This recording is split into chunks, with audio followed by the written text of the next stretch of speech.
Hi friends, I want to tell you the story of how I met the love of my life. It all started one night at a friend's house when we went over for a get together. That night we were all playing and hanging out, playing drinking games as almost any 23-year-old would do. We since that night we decided we were going to hang out. We did that for about 3 months. When we had a big decision to make. Since both of our apartment leases were coming up and we had to decide if we wanted to renew them or not, we had a discussion about moving in together. And you can guess what we did. We said yes, let's move in together. Why not? So after living together for about 3 months, we had an unexpected surprise. And no, she wasn't pregnant. I got orders to be deployed to Kuwait.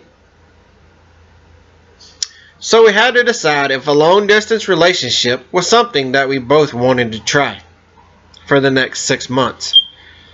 Can you guess what we decided? Of course, the answer was yes. It was an easy answer for me. She was my first girlfriend.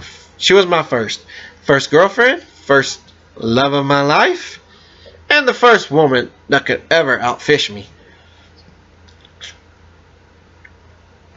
She also was the best cook that I had met since leaving my dad's house to join the military 4 years ago. 4 years before. Sorry. So for the next 6 months, we talked every day using Skype. As anybody deployed in the desert uses, you would know. We became even closer over the 6 months because we discussed everything that happened. I remember the night that I came back from my deployment. I was so happy to see her, I couldn't express how I felt. So we continued dating for the next 3 months, and then I decided to pop the big question. I asked her to marry me in the parking lot at one of her sister's high school volleyball games to the most romantic song that I had ever heard that expressed how I felt about her. And the song was called If I Never Get to Heaven by Javier. If you've never heard it, it is one of the most romantic songs you will ever hear. And guess what? She said yes. So for the next month, we contemplated how we were going to get married, a wedding, justice of the peace, and so on.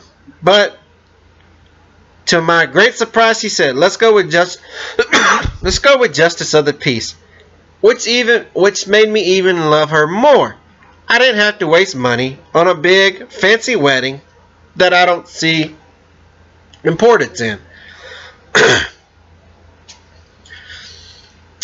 So in conclusion, after 8 wonderful years of being married to the love of my wife and having 2 beautiful boys, I do not regret my decision ever at all. Thanks. Bye.